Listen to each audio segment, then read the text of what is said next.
A very good morning to our distinguished guests, esteemed colleagues, professionals, students, and audience members. As you're aware, today's conference is the theme for today's conference is bridging access to justice through techniques, technology, and institutions. This conference is being organized by Asian Center for International Arbitration and Mediation, which has been founded by Ms. Nikita Opalapti and Vivek Nalagonda. It is also co-sponsored by Tri-Legal, which is one of the country's leading law firms, and NLIU Bhopal. By way of introduction, I'm a partner, a disputes and white-collar crimes partner at Tri-Legal. Just focusing a little bit on the theme before I introduce the honorable dignitaries onto the dais. Today, our courts grapple with over 50 million pending cases. For many, justice delayed has tragically been justice denied. Consequently, alternate dispute resolution mechanisms are becoming more of the norm rather than exception. They are less adversarial, more accessible, cost-effective, and significantly faster than traditional litigation. That is why, in today's theme and conference, we are going to focus on three aspects. First, technique.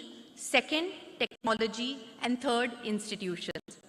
For technique, obviously, we know litigations are focused more on adversarial proceedings, whereas alternate dispute resolution mechanisms, especially mediation, focus more on empathy and retaining the relationship between parties. These skills have to be adopted both by mediators and lawyers alike in order to engage in mediation. In terms of technology, faster access to better technology helps us to make mediation more accessible to people across geographical landscapes. Institutions like the present one, ACIAM, help in strengthening the technology and techniques that can be made accessible to mediators and clients alike. Over the course of this conference, we will hear from our distinguished guests who have been pioneers in this field, their insights on how techniques, technology, and institutions can together build a sustainable culture of collaborative justice for all. Our first chief guest, Honorable Justice Mr. Surya Kant, Judge, Supreme Court of India. While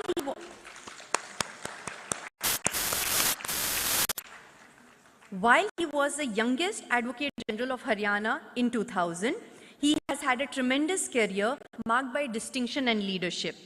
While he has contributed significantly to the development of law, we all know that he has also significantly contributed to the development and adoption of mediation.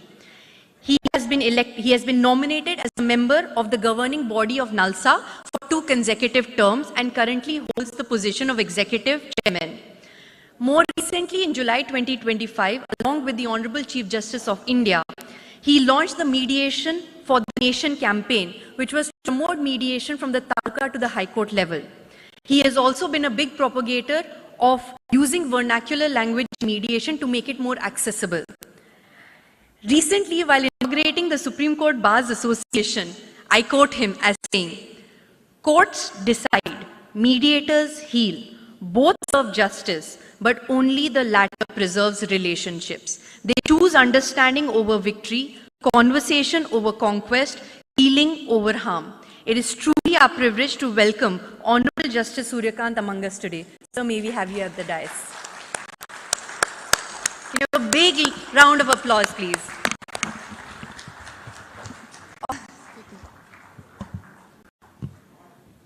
All the dignitaries may come to the stage and we'll introduce them then one by one.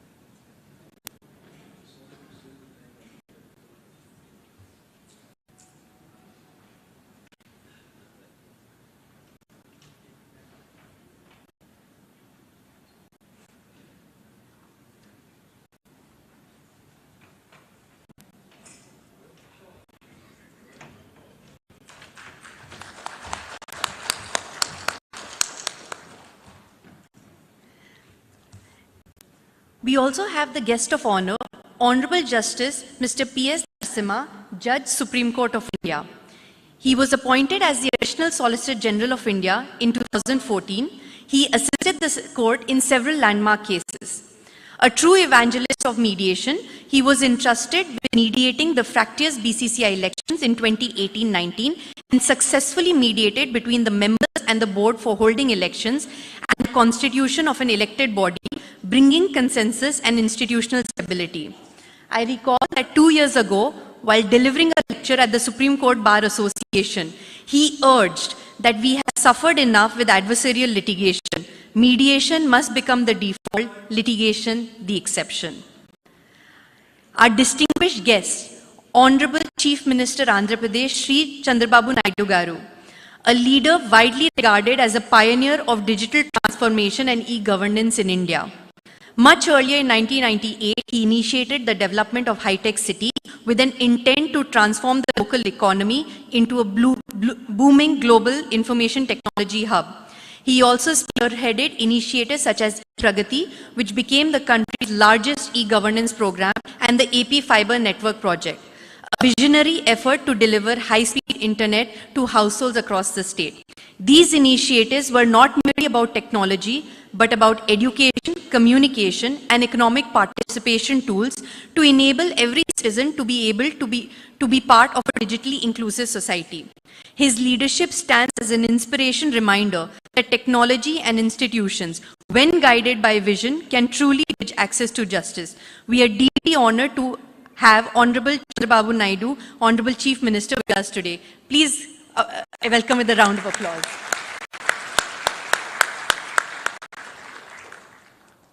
Our next guest is Honorable Justice Mr. D.S. Thakur, Chief Justice, High Court of Andhra Pradesh. Honorable Justice Thakur's illustrious judicial journey began with the appointment as a permanent judge of the Honorable High Court of Jammu and Kashmir, thereby in Bombay High Court.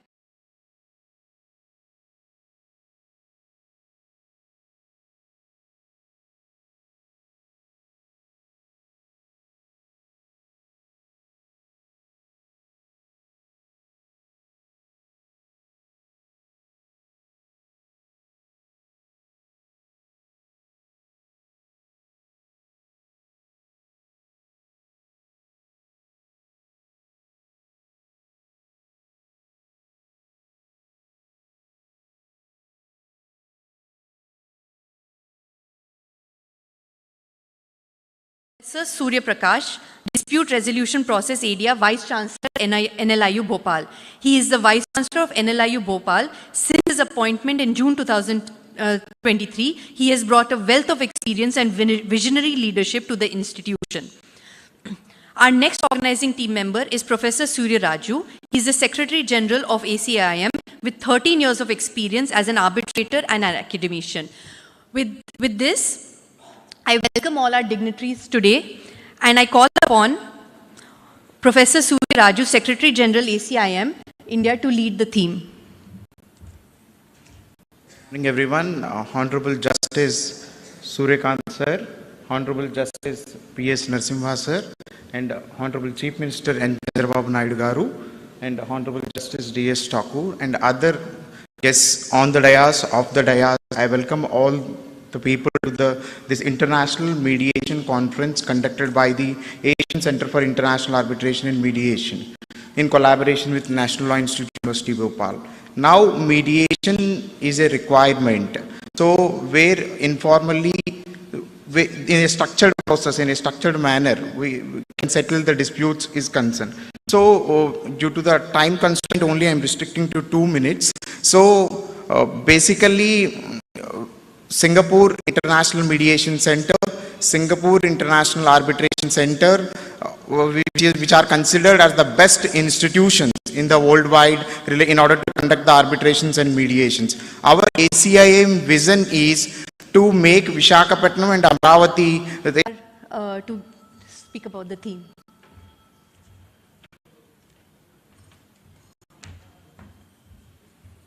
Good morning to all. Honorable Justice Sri Suryanji, Honorable Justice Narasimha, and our beloved Chief Minister Sri Chandrababu Naidu Garu, the architect of modern state of Andhra Pradesh, Honorable Justice Thakurji, Chief Justice, High Court of Andhra Pradesh, my student, my friend, Professor Surya, and the partners from legal firm, legal, honorable judges who has arrived from the state of Madhya Pradesh. The new state, we have to develop so many institutions. Particularly, we had a new High Court at Amravati, and new legal community is developing, and new legal expertise also has to develop in all areas. And one such area is the arbitration and mediation. And definitely, it will serve not only the people of India, but we are looking ahead to serve the litigants in India and also around the world, and definitely under the leadership of our beloved Chief Minister Chandrababu Naidu garu. Sir, on this occasion, I would like to bring to your kind notice, there are so many institutions which you have to develop in the state of Andhra Pradesh. One such institute which I would like to suggest you is that there should be a school of maritime law. You may call it Indian Maritime School, just like ISB. And because we have 1,040 kilometers coastline, and we had a very day before yesterday, you stated that for every 50 kilometers there should be a harbor or a port. And keeping in view, because earlier myself and Honorable Justice Narasimha has discussed about this, because Gujarat is having the first largest coastline, followed by the state of Andhra Pradesh, and there is also a lot of maritime arbitrations going on. And I had a discussion with the port chairman earlier, MT Tirumala Babu garu, and most of the time we are getting the arbitrators from Bombay, sir, for maritime arbitration. Day before yesterday, in this logistics summit, he has said that for every 50 kilometers there should be a port or a harbor, and we have a lot of marine resources, and to do all these things, it is necessary. So far, there is only Gujarat Maritime University, and second one, we have to develop much in a better way at an international level. You may call it as International Maritime School, preferably if it's possible on Rishkonda, which we may utilize the infrastructure. And with these few words, and I would like to assure that this Asian Center, International Center for Arbitration and Mediation is going to have a very good future, and we will guide others by taking forward this institution, and let us take pride for this institution at Visakhapatnam. Later on, we will have our branch at Amravati also, sir. Thank you very much.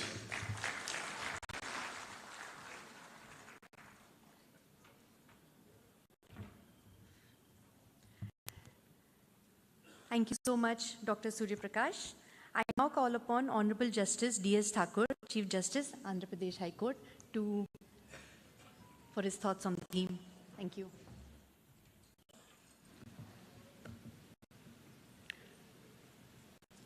I know we are constrained for time because the honorable dignitaries have also to participate in a university convocation. Therefore, I will try to keep it very brief.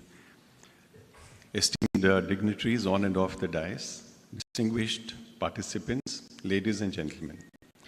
The core theme of the conference, that is mediation, couldn't be more apt in the circumstances in which we are faced today, when the courts in the country are facing an avalanche of cases that have descended upon them.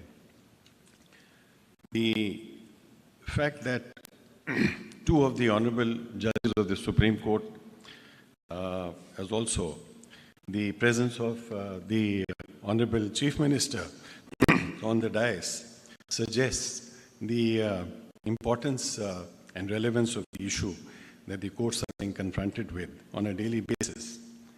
As we all know that the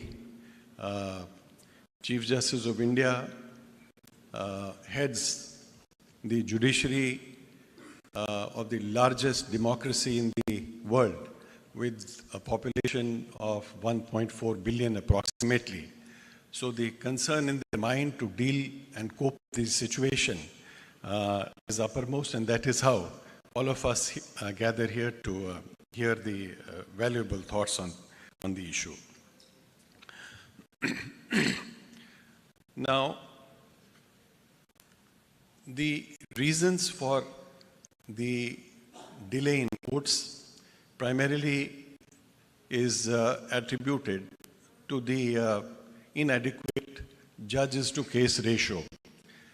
If you recollect that there was a report submitted by the Committee of Judges of the Honorable Supreme Court that prescribed a particular ratio, and that was approximately one judge to every 600 or 800 cases. We did an assessment study in our courts here in Andhra Pradesh, and as against 650 judges that we have approximately today in Andhra Pradesh, we found that we require another 850 judges. Now, if this could translate in terms of monetary implication, it would run into 1,000 and more than thousands of crores. Therefore, the need to look at alternatives. And one of the alternatives, as is suggested by the basic framework, was in Section 89 of the Civil Procedure Code, followed by now the Mediation Act of 2023, which has not fully been implemented. Now, we have done our part in undertaking a training of mediators. We trained about 1,400 mediators in the entire state. The attempt to train more than 800 more by December 2025 is what we aim at. We aim to take the mediation movement to the taluka level, where we have identified approximately 63 new premises. Our biggest handicap today is that we do not have adequate premises where we can have people come to identified mediation centers. We have identified for the time being 63, and we, with the help of the government, aim to have some more infrastructure on this. Now, generally the perception is that whenever advocates come to handle a case, the resolution is delayed. But the presence of advocates, senior advocates, designated senior advocates from all across the country certainly belies that perception. Now, while we are training mediators, the biggest challenge today, what I feel, is that a 40-hour training in mediation skills may not be itself enough.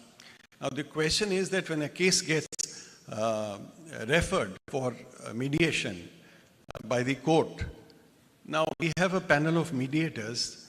Mediators are seen on the basis of their training, but there is no audit as to what is their capacity.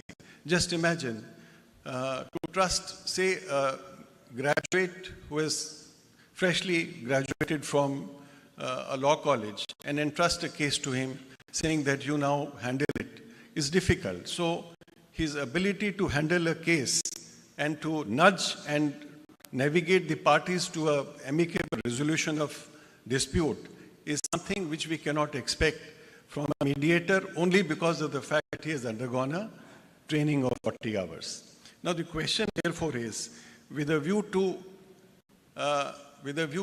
avoid that golden opportunity which the court gets when it refers a matter to the mediator, that opportunity should not be lost because of the incapacity of the mediator, because there is no method of judging his skill.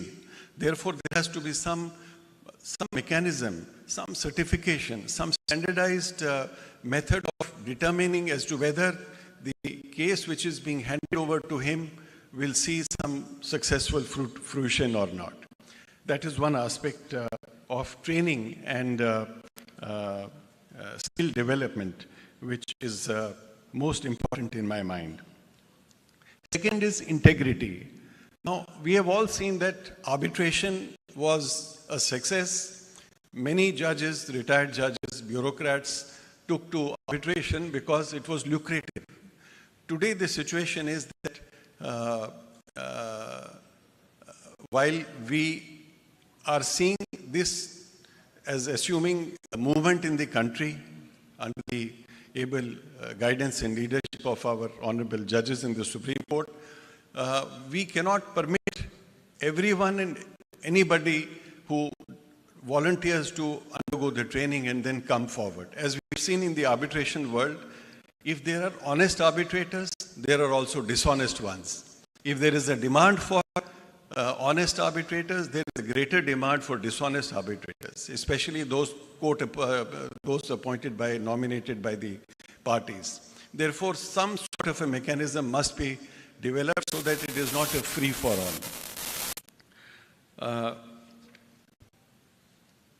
I know that there is a time constraint. Therefore, I hope that the deliberations of this conference help build a system of justice that heals, that restores, and that empowers our people and our economy to move forward. Thank you very much.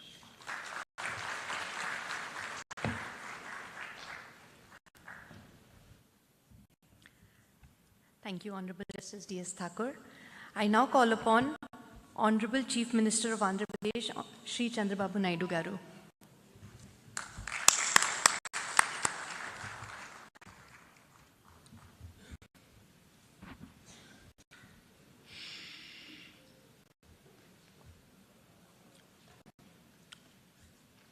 Honorable Justice Sri Surya,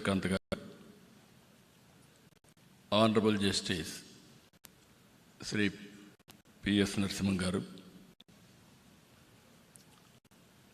Honorable Justice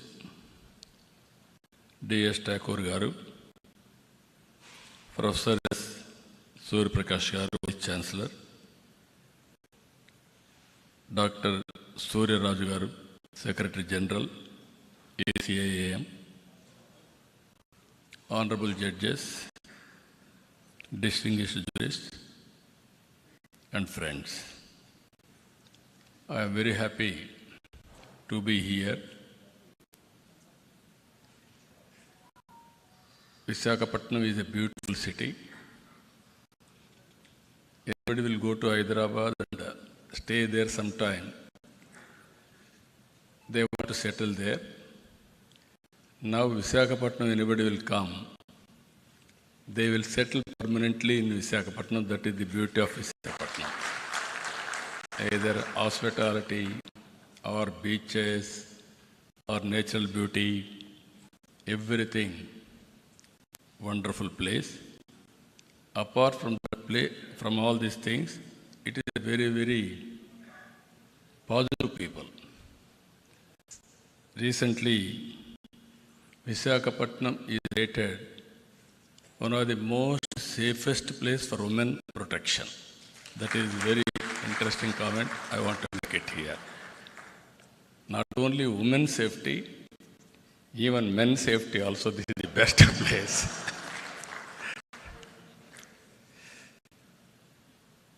I am very happy to be here because the judiciary is a key pillar of our constitution, protecting democracy and the rule of law. India's judicial system is known for its credibility, transparency, and strong commitment to justice. While there may be some delays at times, justice is always delivered. Every common man is having hope. Ultimately, I will get justice. That is the beauty of our justice. I am proud of it. The people of India have immense faith in our judiciary, not just as an institution of law, but a pillar of justice, fairness, and constitutional values.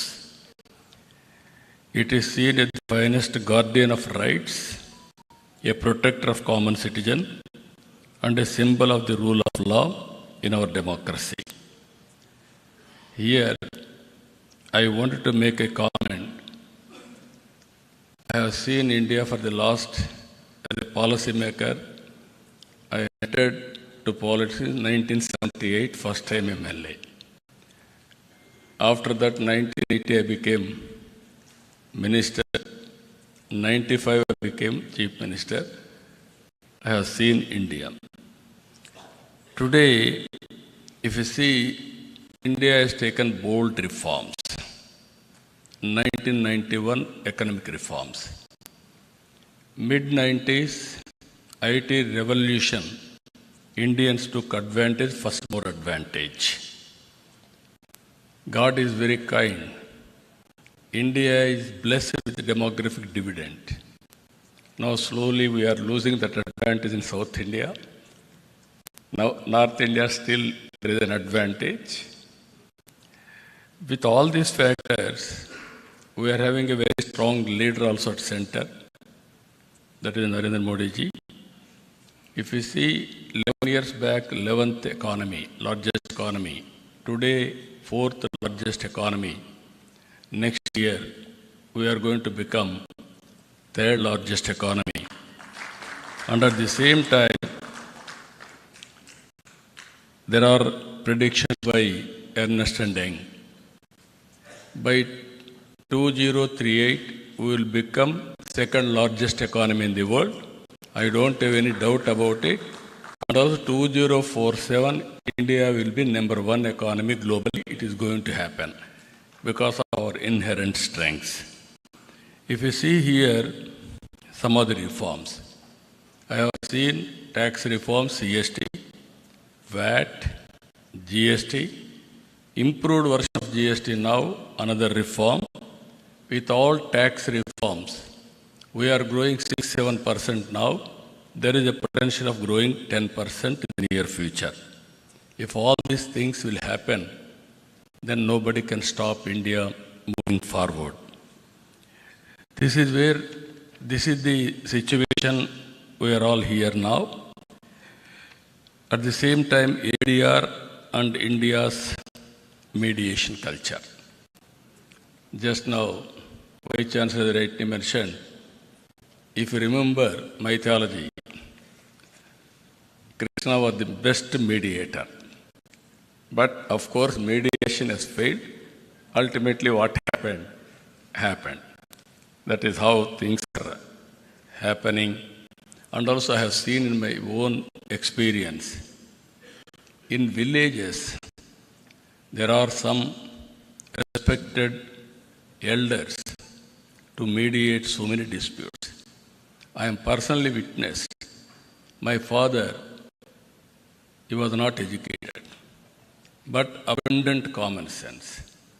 More than 10 villages, they used to call him, they used to discuss, they used to address their problems. That is how mediation has helped in India.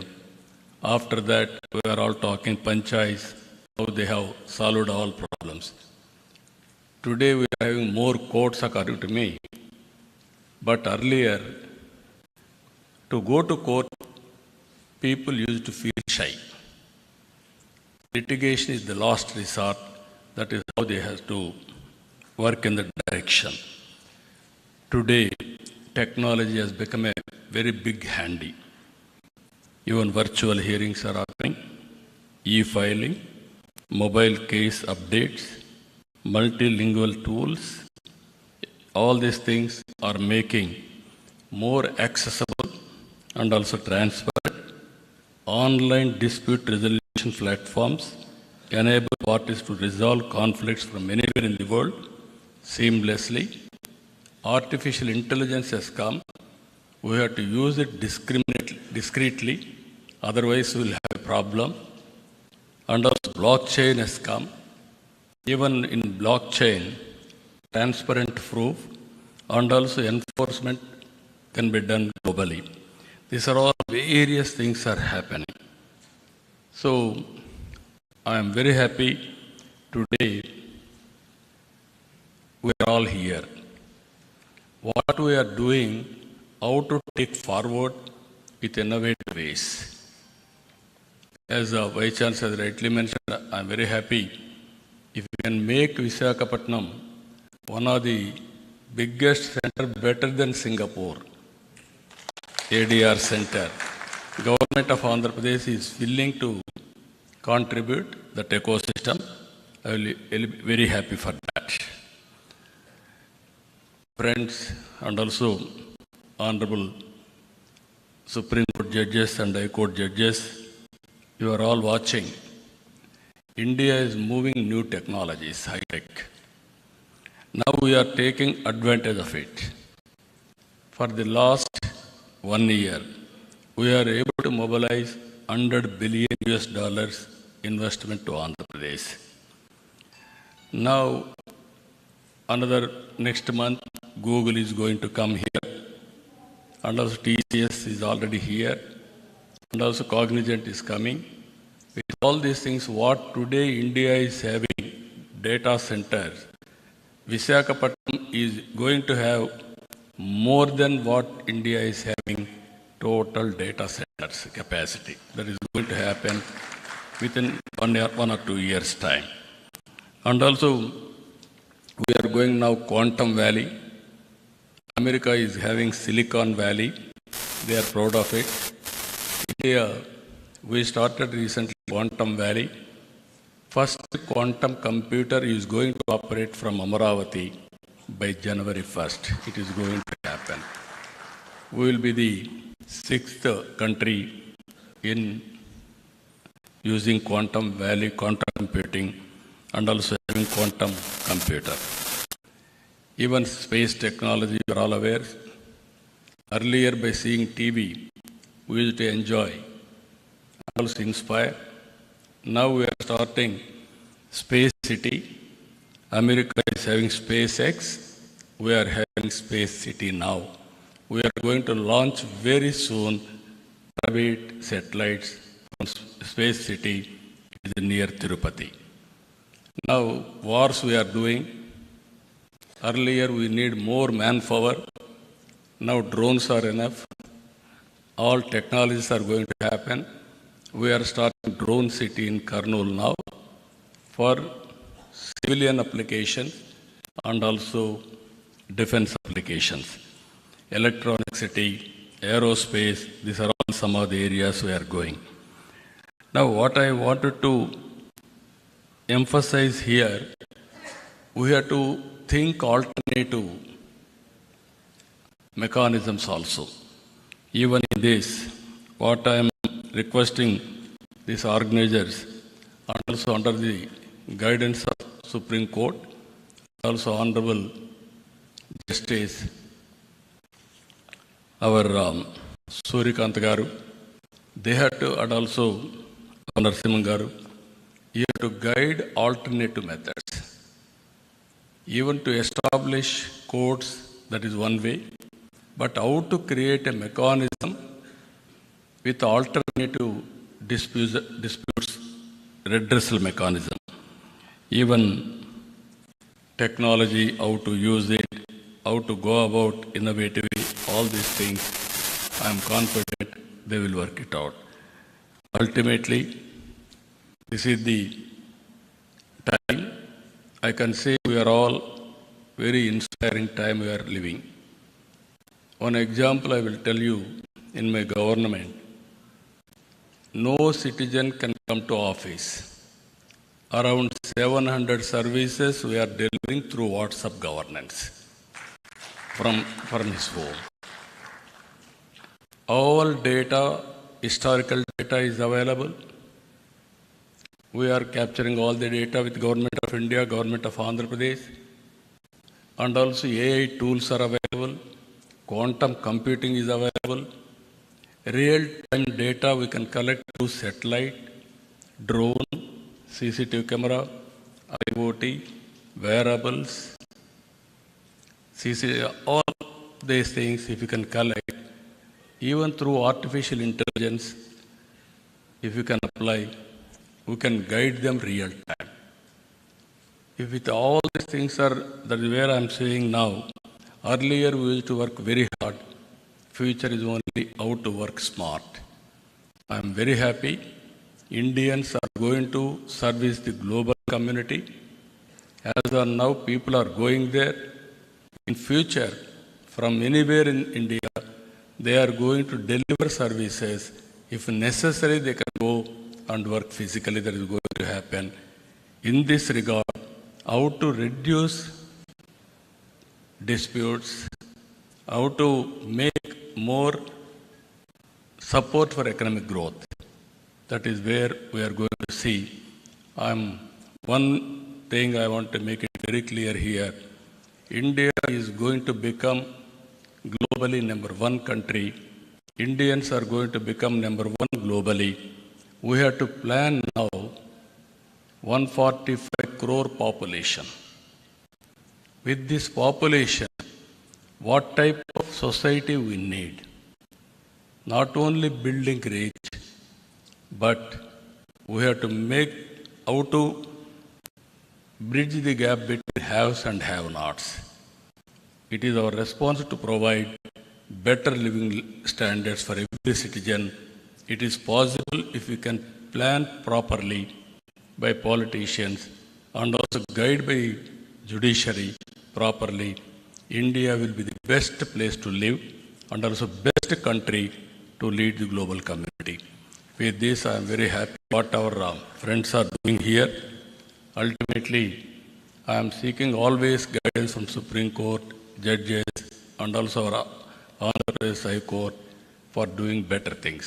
With this, thank you, one and all.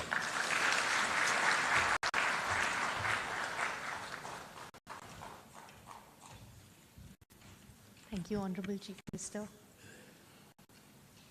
I now call upon Honorable Justice P.S. Narasimha, Judge of the Supreme Court.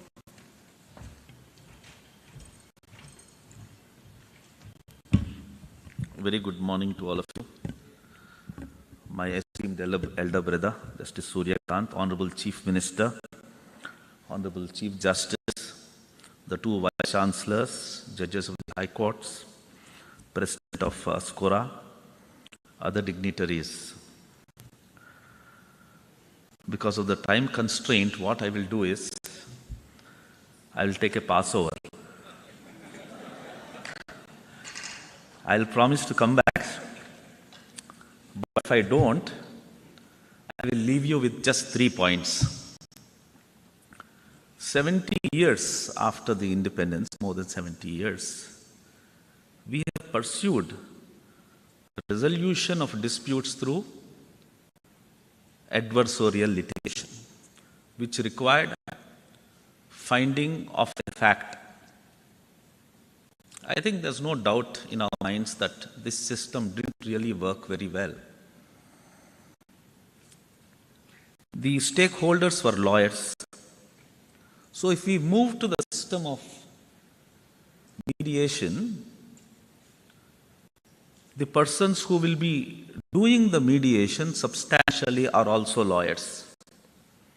So what position will you take as lawyers, having moved from adversarial litigation to that of a mediator? From logic, you will shift to trust. It is trust and trust alone which will help resolve disputes through the process of mediation. So you must learn that technique. It's a facet of the heart, how you win the heart and enable the persons involved in a dispute to trust in you. That's the process, reflect on that. The second point I would want to make is mediation must be closer to people,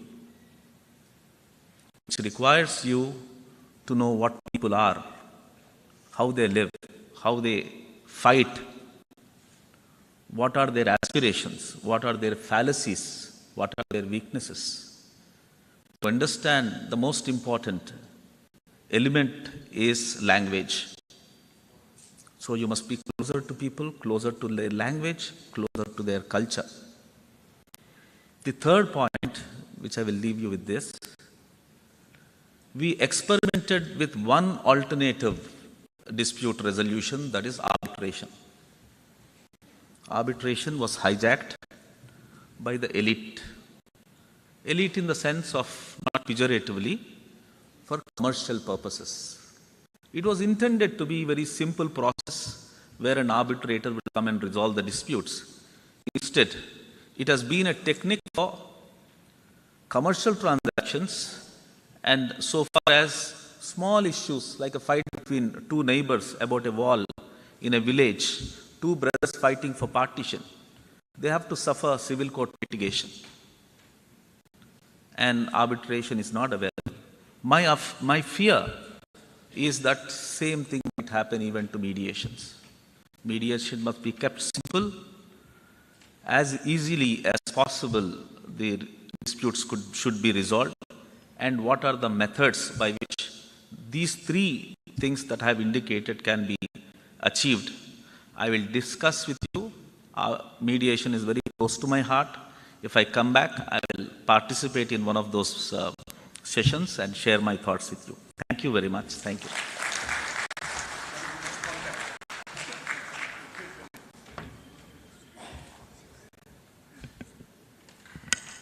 Thank you, Honorable Justice Narasimha. And now call upon Honorable Justice Surya, Judge of the Supreme Court of India.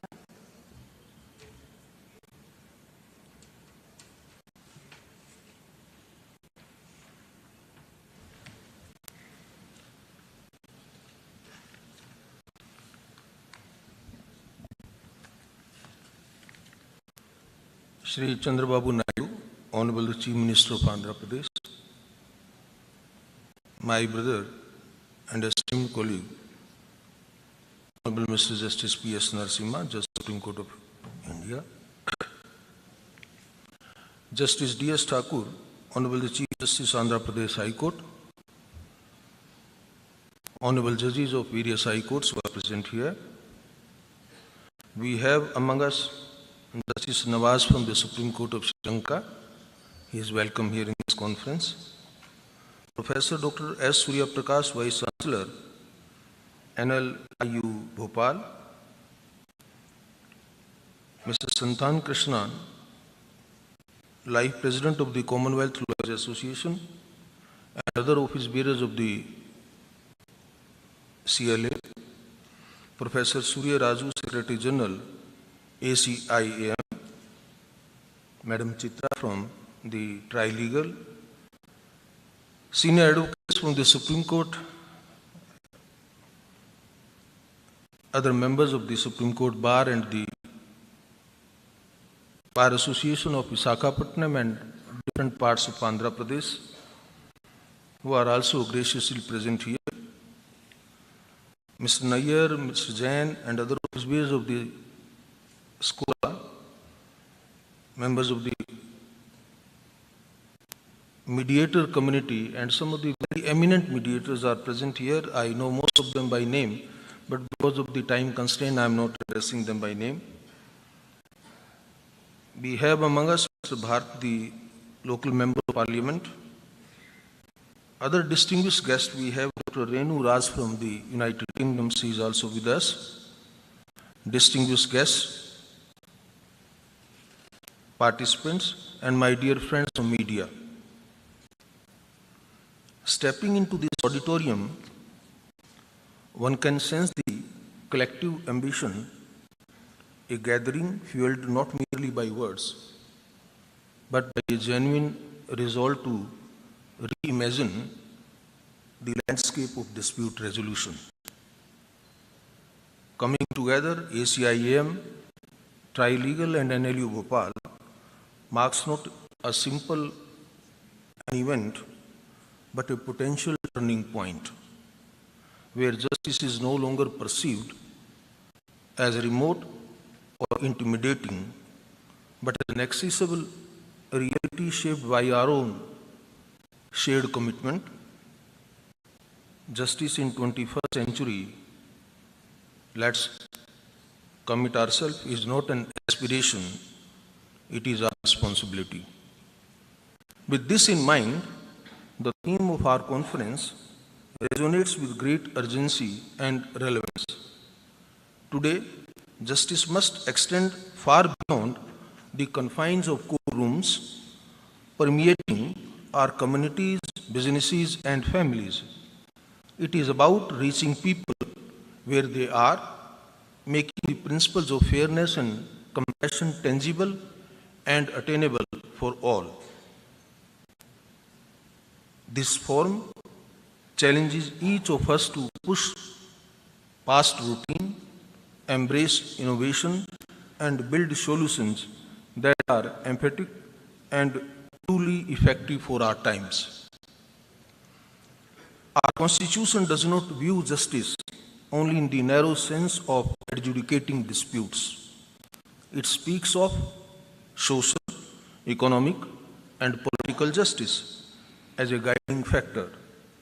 While courts play an indispensable role in enforcing rights, true justice must go beyond judgments and decrees. It must reach people where they are, in a language they understand, and in a manner they trust. Mediation provides precisely this bridge. It ensures that the parties remain at the center of the process, that their voices are heard, and their dignity is respected. In this sense, mediation is not merely a legal mechanism, it is a constitutional value in action. As society and the economy evolve, so do the disputes. Today, we see conflicts in areas as diverse as intellectual property, cross-border trade, digital currency, cybercrime, family relations, international awards and their enforcement, environmental issues and concerns. If every such dispute is funneled into our already overburdened courts, the result will be delay, disillusionment, and a deepening sense of injustice. Mediation, therefore, offers us a different path, a path of creativity and consensus. It is flexible, faster, and allows customized solutions that courts, bound by strict procedures, may not always provide. For mediation to gain universal acceptance and become an integral part of our justice delivery system, the foundation must rest on a single non-negotiable element, and that element is trust. In the context of mediation, it flows from three critical sources. First, the integrity of the mediator. The entire process of mediation is built upon the confidence that parties repose in the mediator.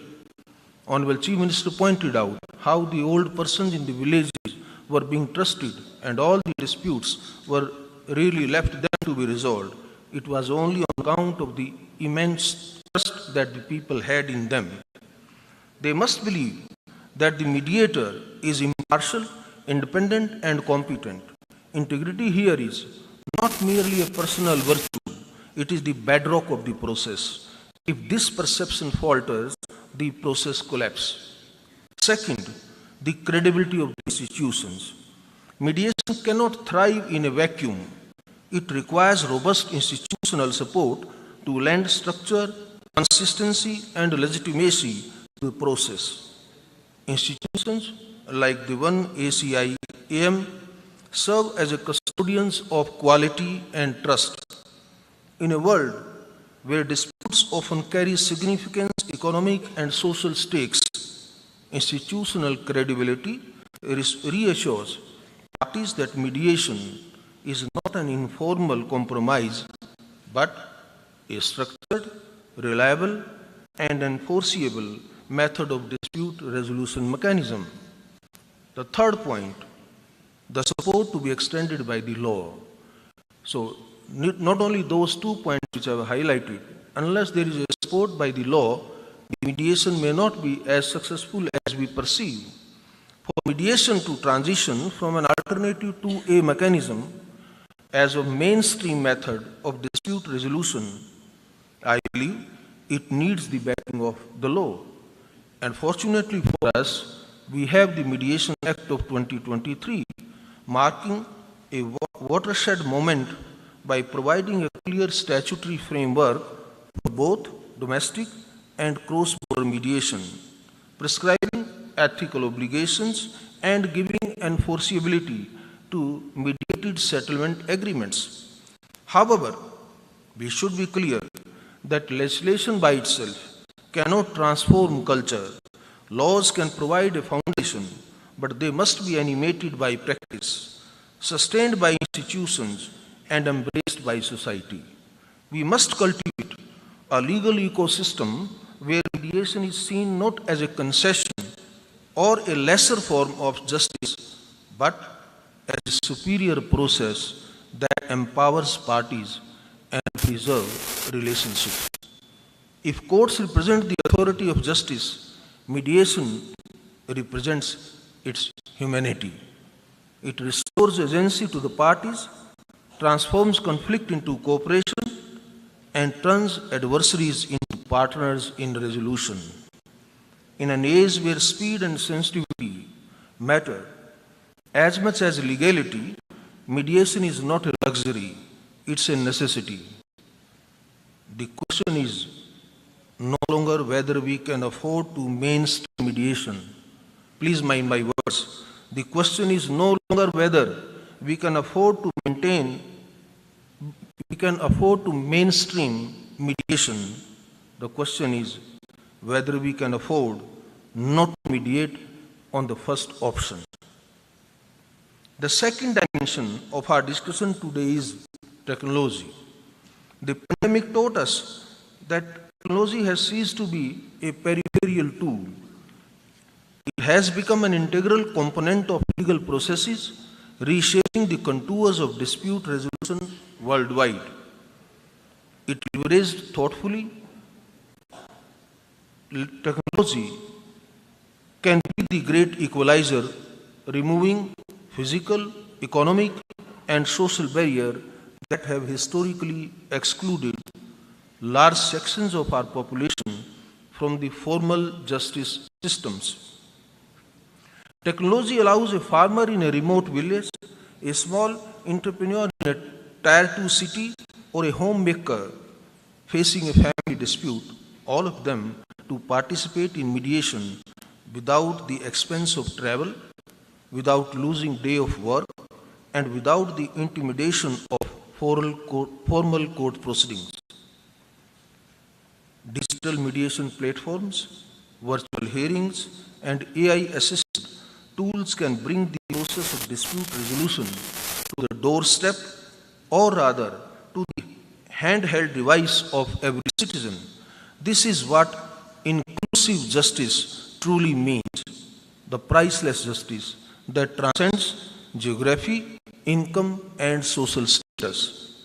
Not only domestically, but also in our increasingly interconnected world, where cross-border disputes are becoming more frequent, mediation emerges as a powerful tool for resolving conflicts quickly and collaboratively while preserving vital relationships across jurisdictions.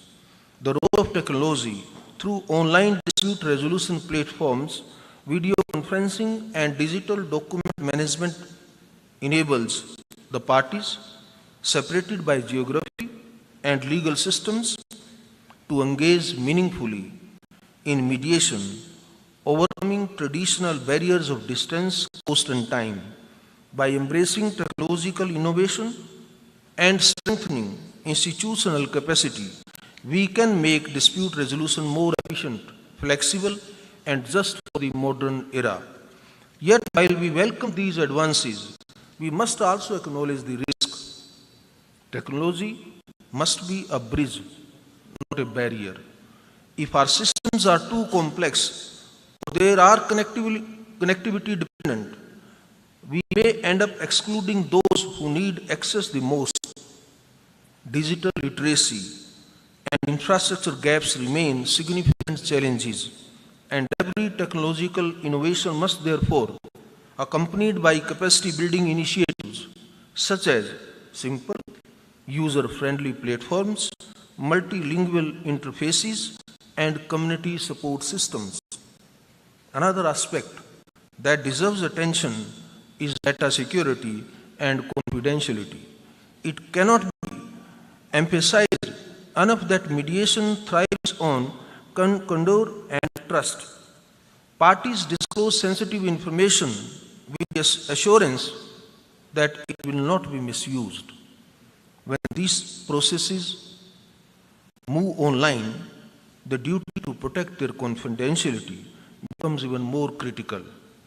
Institutions and service providers must invest in robust cybersecurity frameworks, encryption protocols, and ethical guidelines to ensure that trust is never compromised in the digital space. Further, technology is not merely about digitizing the existing processes. It opens the door to new possibilities. AI-driven tools can assist mediators by generating objective summaries, analyzing patterns in disputes, or even suggesting possible settlement ranges based on prior data. And all these things, all without replacing the human element of empathy and discretion that lies at the heart of mediation. Similarly, online dispute resolution platforms can integrate language translation, voice-to-text features, and real-time documentation, making the process seamless and inclusive for parties across linguistic and cultural divides. Finally, let us remember that the ultimate object of technology in justice delivery is not efficiency alone, it is empowerment. It is to ensure that no person, regardless of where they live or what resources they possess, feels alienated from the promise of justice.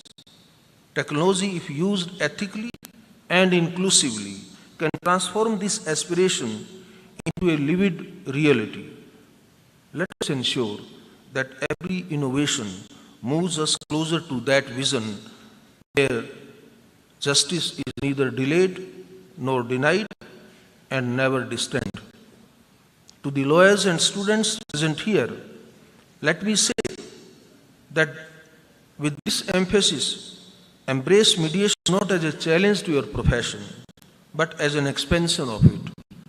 The lawyer of tomorrow will not only be an advocate in court, but also a facilitator of dialogue, a builder of consensus, and a protector of relationships. Mediation is not about diminishing advocacy. It is about redefining it for a new era of problem solving. The young mediators who train today will shape the justice system of tomorrow. This is not merely an opportunity, it is a responsibility, and I firmly hope and believe of you will take up it with sincerity and passion. Institutions like ACIAM, in partnership with academic centers and other stakeholders, will play a defining role in this transformation.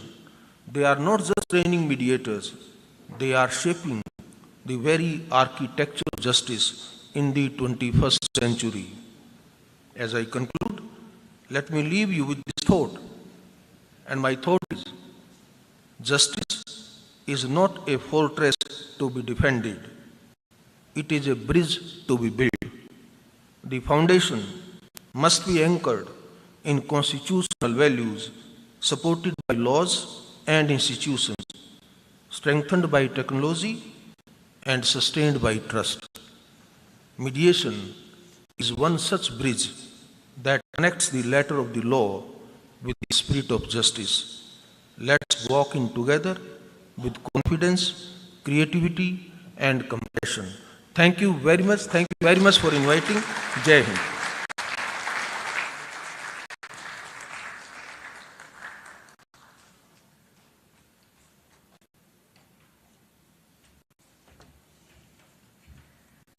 Thank you so much, honorable dignitaries. I think we've been enlightened how access to justice can be better through mediation and usage of tools such as learning the requirement of empathizing with not just the clients, with mediators, with lawyers, using AI but not abusing AI. Visakhapatnam through ACIM will truly be the next mediation hub, not just in India and definitely the world over. With this, I call upon the website launching, if that can be done.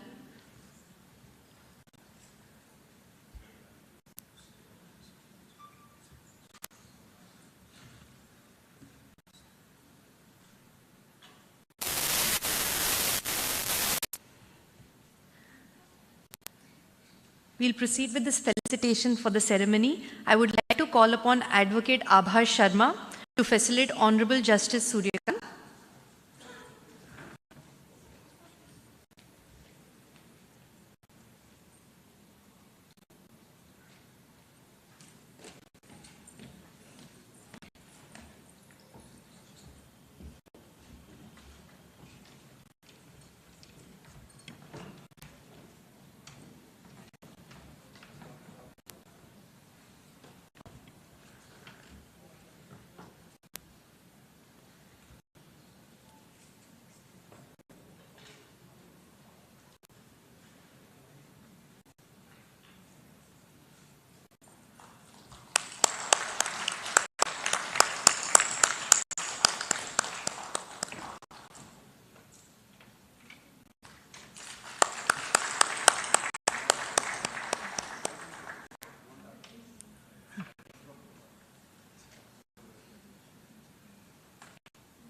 We would now like to call upon the co-founder, ACIM, Mrs. Nikita Upalati, to facilitate Honorable Justice P.S. Narasimha.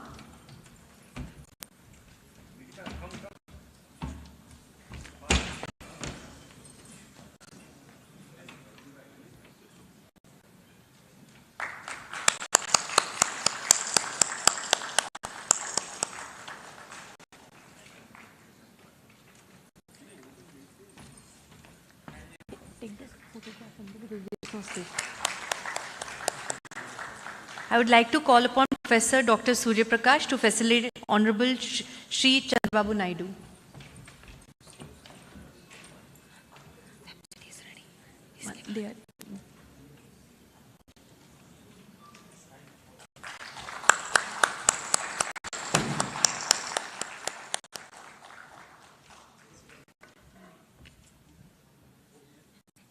No,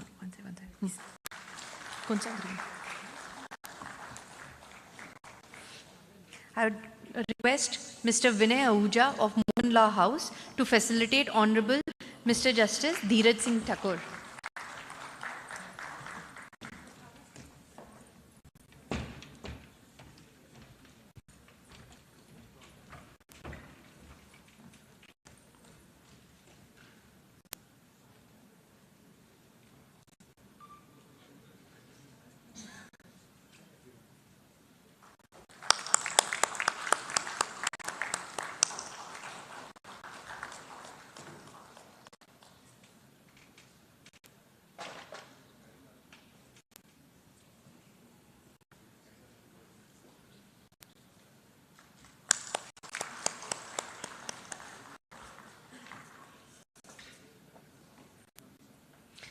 We now also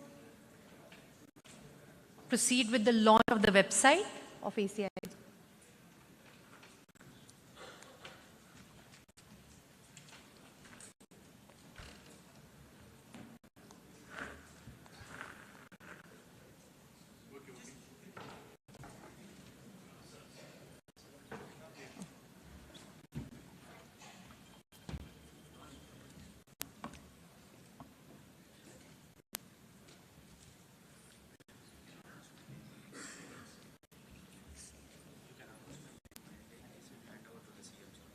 I call upon Vivek from ACIM to proceed with the launch of the website.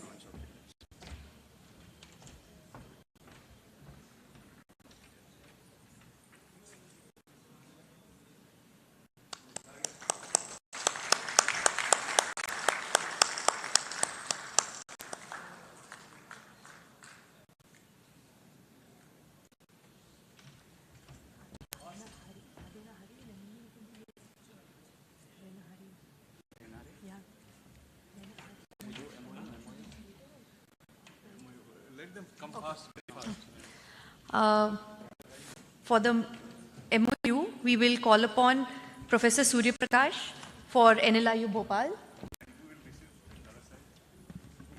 We call upon co-founder Surya Raj.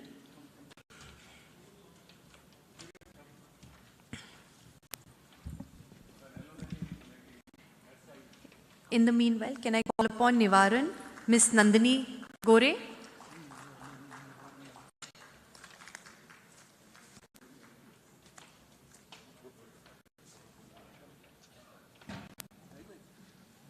Ms. Nandini.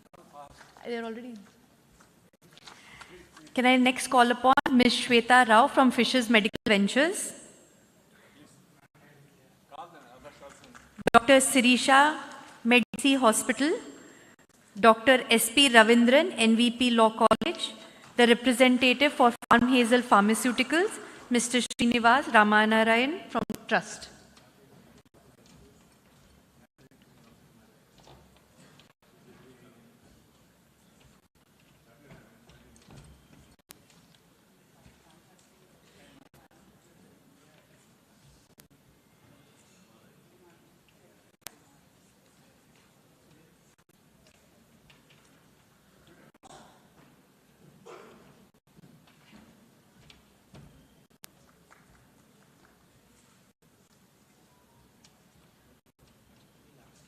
Last.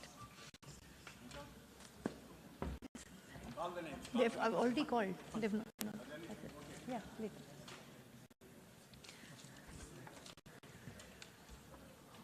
Honorable dignitaries.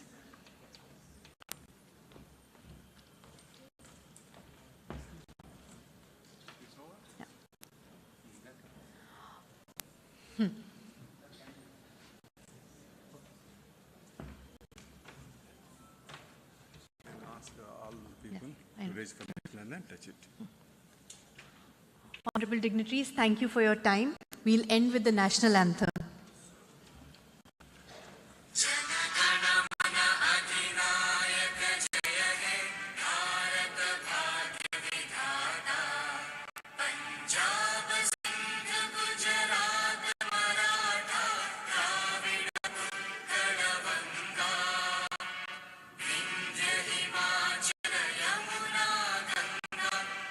Jala Jala